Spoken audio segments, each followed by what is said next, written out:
अस्सलाम वालेकुम। Programme embassy road में खुश आमदीद। नाज़रीन, आज हमारे इस प्रोग्राम में हमारे मेहमान हैं पाकिस्तान में यमन के सफ़ीर जनाब मोहम्मद मुताहर अश-शाबी, और उनसे हम गुफ्तगू करेंगे पाकिस्तान और यमन के ताल्लुकात के हवाले से। इसके अलावा आपको मालूम है कि यमन इस वक्त बहरान का शिकार है, वहाँ पे एक खाना जंगी है और हूथी कबाइल जो हैं वो इस वक्त बगावत पे आमादा है और एक अरसे से एक बहरान जो है यमन में जारी है।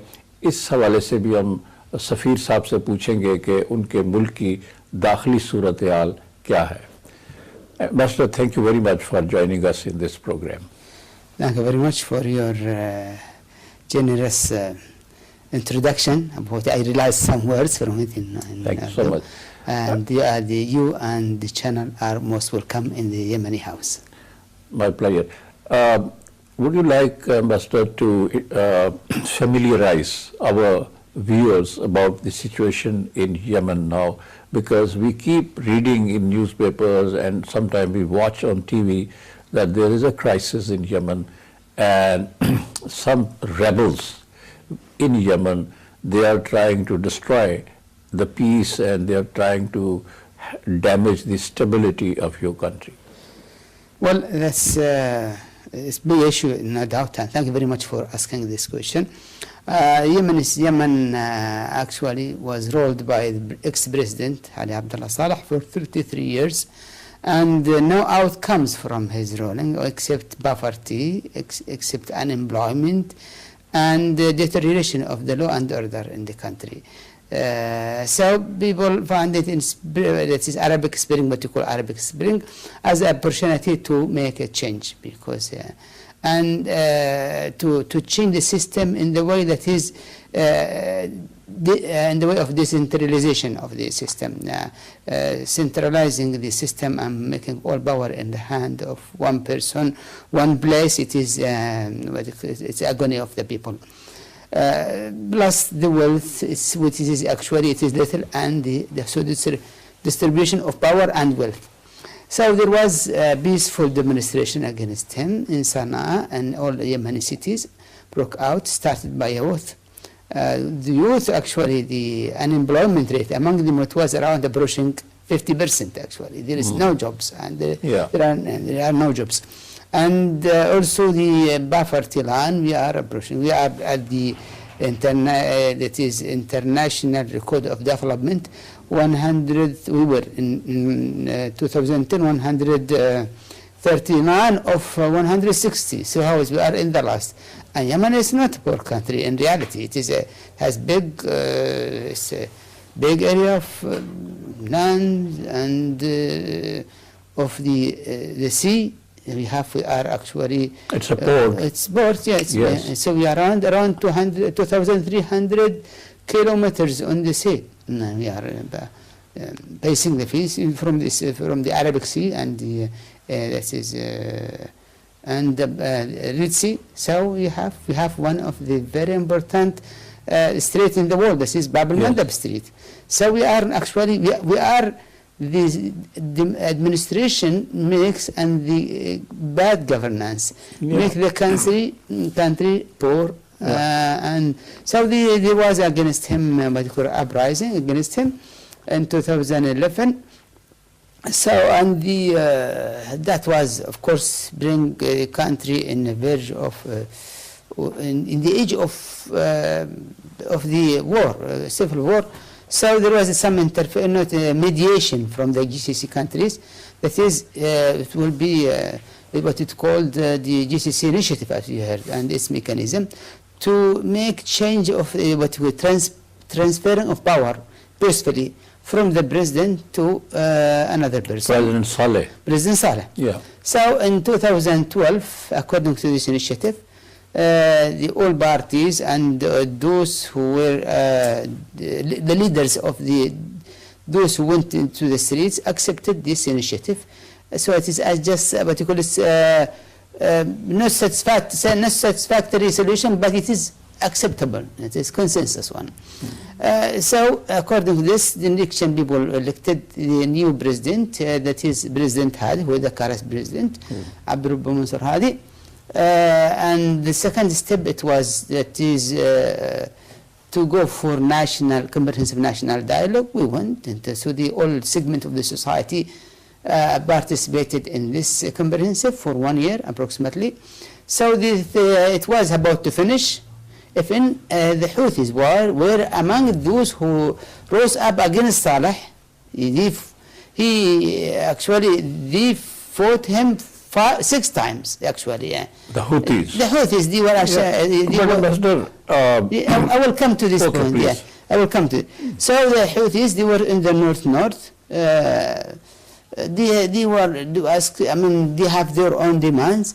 So in 2011, they were participants of this peaceful demonstration, and they were also participants in the national dialogue. They were one of 16 parties, and the Houthis. Yeah, one of 16 participating in the national conference. This comprehensive national dialogue, it was actually participated by the also women and the youth, as well as the old segment society. This is 30% for them, for the ladies, and 30% for the youth. So it is a consensus, what you call it, consensus dialogue among the whole segment of the society. Right. So we have the problem of the South due to the bad management of President Saleh. The same. Yeah, we integrated both in one country in 1990. In May 22nd, but unfortunately his bad management reached us to this position. We went in war in 1994, and again people were against those who want to secession, who want to separate the country from divide the country north and south. So it didn't succeed that time, but the agony and the sent bad grievances of the bad rule, it reached you to their position. So we supposed to finish by national dialogue. All states went under the guardian and the auspice of the baton of the United Nations. So always we were supported by the United Nations, but even the United Nations Security Council held one of its sessions in Sana'a to support. Yeah, they came to Sana'a to support and everybody was admiring the Yemeni, what you call it, style of change.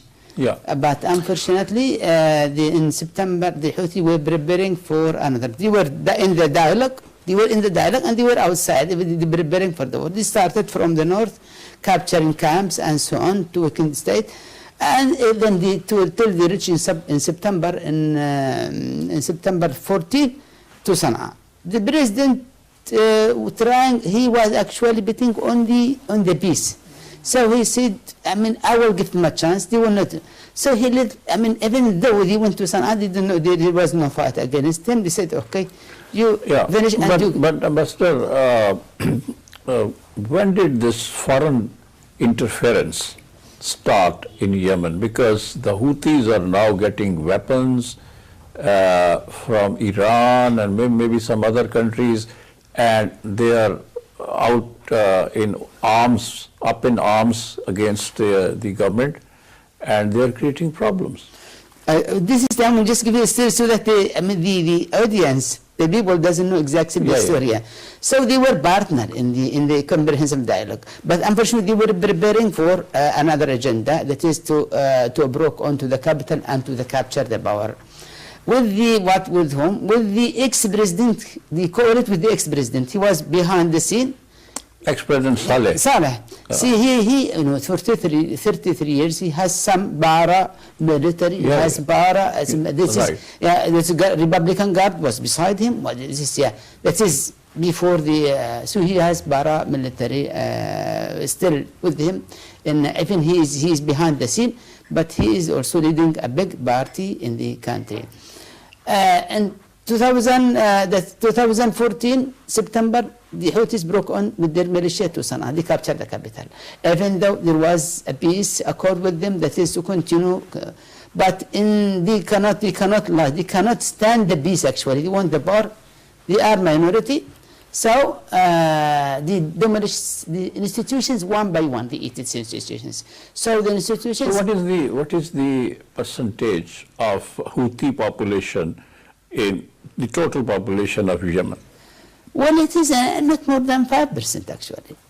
But since they captured the state one by one, so what you call it, so it was easy for them to swallow and then they grown. I mean, recruiting the young people, unemployed people, it is easy. Then it's open. So who was providing them the money and the weapons to organize this war in Yemen? And they started capturing the capital and other cities. They have different source of financing. First, no doubt, there was, of course, the only country recognized them today is only Iran. Our brothers in Iran, the only country defending them and both them, they are the formal government in Yemen. They got support and they prepared themselves from years, and they captured the institution one by one. So they captured the arms. And because we were a big army you have, so slowly they swallow and with the coalition of the ex-president, right. Unfortunately they thrown the government on. But Excellency, the Saudi-led coalition that was formed, the military coalition, and it is now operating in Yemen. Only after 6 months from the Houthis when we were in Sana'a. Right. Not before that. Okay, but this coalition, it has been, in operation for quite some time. They have used Air Force to degrade and destroy the Houthis' bases and also to weaken them militarily. But it looks that, still they are not being controlled, or they have not been brought under control. Well, just the shift in 2015, they broke onto the overthrown the government and they both the president, the government elected, that is the consensus government, on the house arrest, and they announced their offer. This is a coup, total coup, military coup with the ex-president. So that, and then they they started to capture the government one till another, and after another, till they reached Aden. The president, after 1 month from his detention, he could go to Aden, and from Aden he regained his power. And from then the Houthis and militias Houthis, Saleh, they carry their what you call it, their military activities toward all the governments till they reach. And when they reach Aden, the president, and they refuse the call by the president for dialogue to finish this, to end this. The crisis will be big. But there is no air to listen, so he asked, according to his constitutional rights and power, to ask the Arab country and to assist to the coalition interfere after 6 months. Right. And the strike, of course, they were capturing around 80%, and now they squeezed to around 20%. But it is in the heart of the country, with very populated area. And right. Any battle in that area, it will be damageable. But despite this intervention by the Saudi-led coalition in Yemen, it looks that the peace is not still there. The situation is not stable. We keep hearing that the dialogue is going to take place and a peaceful solution will be found to this crisis, the Yemen crisis, but it's not happening. That's right, yes. The government went and accepted all initiatives by United Nations upon the 3 references, that is the GCC initiative, the outcome of the comprehensive dialogue, national dialogue, and upon the United Nations resolutions on this issue. The 2216 is a roadmap to Yemen. The government welcome. It went to Geneva 1 and to Bill in Switzerland, and went to Kuwait to find a solution according to these references. But unfortunately, till today, the Houthis, Saleh, they refused to receive the United Nations representative in Wald Sheikh. This is not, government is seeking peace, because the agony of people will continue unless there is peace. And the Houthis are Yemenis. Saleh are Yemenis actually. At the end, they should come to the table. To the negotiation table. Yeah, but they are not. But they are not. We'll take a short break, Excellency, Please. and then we'll come back and continue this discussion. में Yemen के सफीर से वो हमें बता रहे हैं कि Yemen का जो बहरान है उसकी क्या वजूह है, उसके पीछे क्या मुहर्रिकात हैं और किस तरह सूरत हाल जो है वहाँ पे ख़राब हुई और अब क्या किया जा रहा है कि वहाँ इस्तेकाम लाया जाए. Now the Houthis who are up in arms and they are creating problem in Yemen, they are being supported by Iran, and the other Arab countries accuse Iran of interfering in Yemen. So why Iran is interested in Yemen? Why they are interfering in your country? Thank you very much. Well, unfortunately, this is what's happening. From our brother in Iran, these Houthis, among their slogans, that is, they want to liberalize their goods through Al-Madinah and Mecca. That's mean to finish first Saudi Arabia and then go to Mecca and Medina. This is a bad story and bad message. Unfortunately, our brothers in Iran, they are the only country recognize Houthi and support them. If just watch to their TV, watch their, what you call it, their political and media speech. It will show you which directions. The Houthis? No, I mean the Iranians. The Iranian. Yeah, support the Houthis. Okay. Yeah. So they want to fight Saudi Arabia from Yemen. Of course, the Houthis are not wise that they are, what you call it, they are committing suicide of Yemen and Yemeni society, internally and outside and externally. So it is support us during all the years, and support in 2011 and 12 they submit us also even with oil, and they tried to they did their best not the country to go in a war. Of course, they have their own national security interest, yes, and national security as well. And so you share your borders with Saudi Arabia. We have That's very important. It is around 2,000. It is not 2,000 kilometers. Around 2,000, 1,800 something. So it is big. We are only bordering by two, by Saudi Arabia and Oman. Saudi Arab brothers, so they support us. Even the ex-president, when it happened, that is, there was an attempt to assassinate him by bomb. They treat him in yeah, he came to Saudi Arabia for treatment because he had received injury in the head. Yes, and his face was burned. It is bad attack against him, because this is not the way of removing power. Or reaching the power. It is through ballot, through the consensus, and that's what condemnable by all segment of the society at that time. But even Saudis were supporting us. Till today they are supporting us. But Excellency, yes, Saudis are supporting it. There's a coalition. I think the GCC countries are also there to support you. UAE, for instance, is supporting you. No doubt. Yeah, but do you think that Iran is so strong? I mean, if 5% of the population of Yemen, the Houthis, they are being supported by Iran through weapons, through military training, etc. But the other forces who are pitched against Iran in Yemen, they have not been able to throw out the Iranian influence or weed out the Iranian influence from Yemen. Well, you see, it is not the Houthis, it is coalition now between them and Saleh. So it's big ball. It's a big ball. And they control where the heart of the country. And they are exercising their activities inside the populated civil society. So they are using people as a shield. They don't care about the life of the people. Every one of this, their slogan it is, we don't care. So they don't care about, this is a proxy. This is a proxy war. Yeah, unfortunately. It's a proxy war, yes. It's a proxy but war. The Yemeni people are suffering. And this is the issue. They don't care about suffering.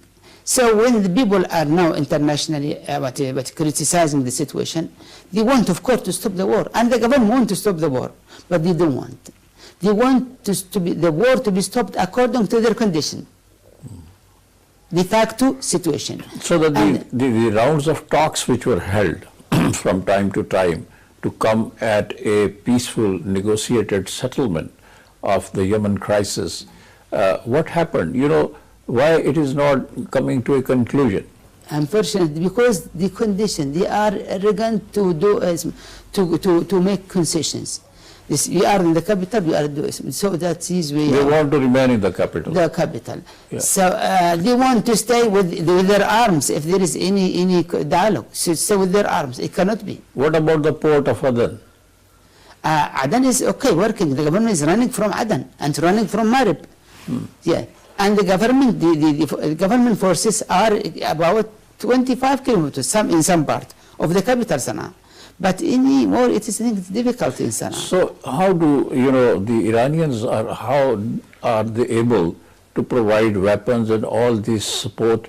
Passing through all this area, port of Aden and everything, and then going to Sana'a. Not port of Aden. Yemen has big, what you call it,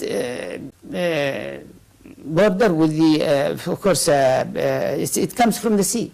See, we have around 2,300 kilometers on the sea. So why the coalition forces have not been able to guard the sea, safeguard, and not interrupt any weapons being sent for these Houthis and their supporters? It happens. I mean, if there is 100 tries. Missiles fired from Yemen into Saudi Arabia, and one of the missiles, I think, fell, targeted some places quite close to Mecca, and this is very alarming. And I don't think at all that Saudis has an interest in this war at all. No, ever. Yes. But they have been, asked by the Yemeni legitimate government, which has been Saudis continue the same policy. When Ali Abdullah Saleh was in the power, they support him. They support the Yemen. When Yemen in crisis in 2012, they support Yemen. Even they give us oil. They deposit money into the central bank to stabilize the currency.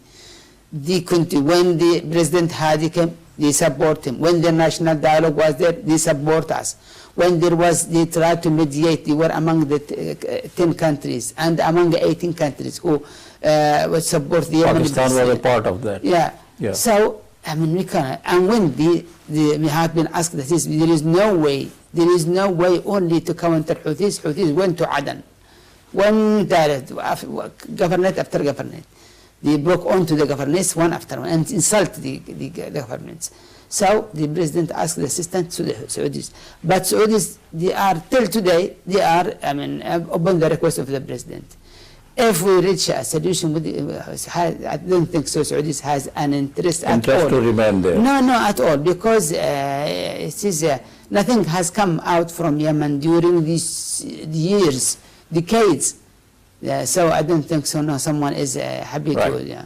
Master, we'll take another short break and then we'll continue this discussion, because this is the last part that we'll talk about bilateral relations between Yemen and Pakistan. It's my pleasure, Mr. नाज़रीन, मैं Yemen की सूरत हाल से आगाह कर रहे हैं। वहाँ पे इस वक्त एक सिविल वार की कैफियत है।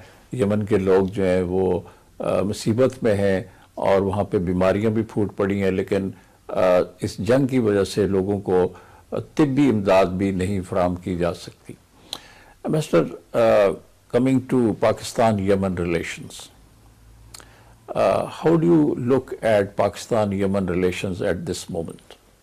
Well, we enjoy a good relation, cordial relation between the two countries and people. I'll tell you on the people-wise. When I ever meet a Pakistani and he knows that I am Yemeni, some of them hug me, especially hugs me. Especially if they know that they serve in the Arab countries. Well, this is so we have a big sympathy towards Yemen. On the official level, it is excellent relation. We enjoy support of the Pakistani government. We reciprocate each other internationally in the supporting this in this kind of support. we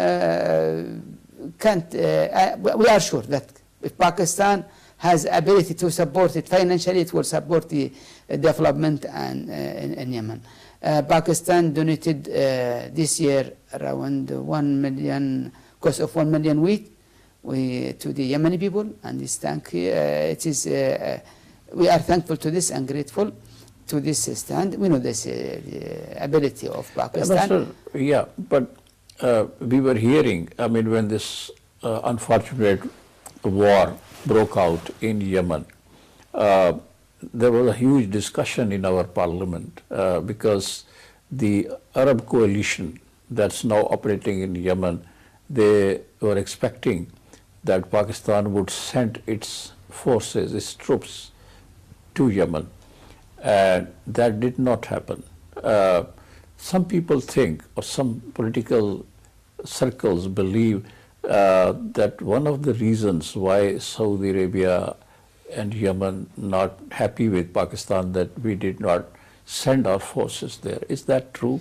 Well, our foreign minister visited Pakistan, Deputy Prime Minister, Foreign Minister in March, and he have been received well. We do appreciate your position. This is your own decision, right?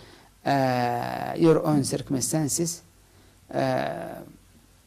So we cannot comment on this issue. Right. We cannot. But in general, it is still nothing changed between us in bilateral level. Right. Ambassador, how can Yemen and Pakistan enhance, expand their trade if there is any opportunity between the two countries to expand their trade? What are the prospects and how it could be done? No doubt the trade has been exchange trade between the two countries has been affected by this the crisis in Yemen, but we are at the embassy, at the official level. We are supporting promoting trade, promoting other activities in Yemen, engineering. It is participating in the development on some projects, and there were some Pakistani companies are working in the oil sector in Yemen and gas.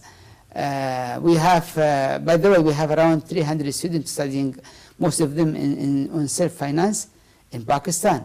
And we have a lot of officials graduated from Pakistan, and they are your ambassador there in Yemen. I mean, right. I am your ambassador in Yemen because I also studied in Pakistan. You studied in Pakistan? I did master only during my previous. From the Qaeda University? No, unfortunately, it was from Preston. That is when it started. It is in 2004, 2000. We were big diplomatic group, a special course in diplomacy. Okay. Yeah. So there are opportunities between. We are neighbors actually. Of course, not next door, but we are neighbors indeed, and we are reciprocated. We share each other the commonalities, interests, and also the future. We are our stance, political stand, internationally is identical. It's very identical, yes. And we are proud of that. And we are proud of the relation with Pakistan. And when the situation normalizes, hopefully, and we pray that Yemen becomes stable, peaceful very soon, then do you have a roadmap in your mind how to improve the relations, particularly economic and trade relations between Yemen and Pakistan? I will add to my previous comments, that is, you have 5 Pakistani schools now currently in Yemen. Running in Yemen. I see. Yeah, running. And they're being run by the government? No, but it is private. Private. Okay. One of them, it is Pakistani, it was semi-government official school run by the Pakistani school, embassy. So there is a lot of opportunities in oil and gas. There is trade, but trade is upon the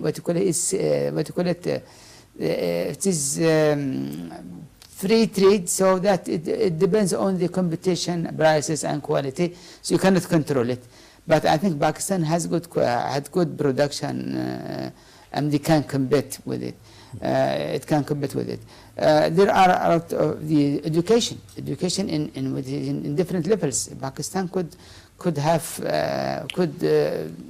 establish more institutions there. Yes. yeah. But are there some students from Yemen who are coming to Pakistan and getting their education in Pakistan? A lot of Yemenis are educated in Pakistan. Some They of them are. are ministers. Some of them, especially in medical fields. My son is graduated from Pakistan. He's in 2009. We have plenty. Those who study in Pakistan, no doubt, you will be affected by the culture of Pakistan, and they are your ambassadors, and we are proud of that. And we are also proud that is to have an excellent relation with Pakistan. We, on all levels, whether it is in the official level and or in it is on a people's level. Right. Ambassador, at the conclusion of this interview, the Islamic world in general is suffering a lot. There are crises in Yemen, there's a crisis in Syria, there's a crisis in Iraq, maybe there's a crisis in Lebanon as well. So how to end this crisis, how to end this agony of the Muslims, and how to bring the Islamic world to normalcy and peace and stability? Well, it's a big issue. I mean, it is before the, unfortunately, Muslim countries and Arab countries especially are facing today. We do understand your sharing and feelings of the situation, like we do. Of course, with education, invest in education, this is doing more efforts in dialogue. Governments being close to each other, try to discuss it thoroughly, and media. If media is agitating, unfortunately, sometimes. If they want to have the breaking news, they don't care about what's behind the breaking news. Right. Unfortunately, so it is collective efforts should be done by the society, by the government, by the media. Media has a power, a big power. But Ambassador, you know, the Western world, particularly the Americans, the European, they think that the Islamic countries, all Islamic countries, they are promoting violence, extremism, terrorism, militancy, and so they are defaming Islam by asserting that Islam is the cause of problems, the problems of extremism, problems of radicalization. They all are associated with Islam. No doubt you have big segment in the West are adopting the Islamophobia, but not all the West, not the Americans, not the. You have enemy. You have the Zionists behind this. Zionists controlling media and money. They are bombing in this. You have enemy. The conflicts here and there also is those who are against you in this conflict. They fuel this using it. It is what it is. The talk of today. So everyone try to write this talk. Right, but OIC, the Organization of Islamic Conference Cooperation, that can play a role in bridging the gaps between the various Islamic countries, but it's not playing that role. The weakness, it is shared by all the systems. So the media are participating in this weakness.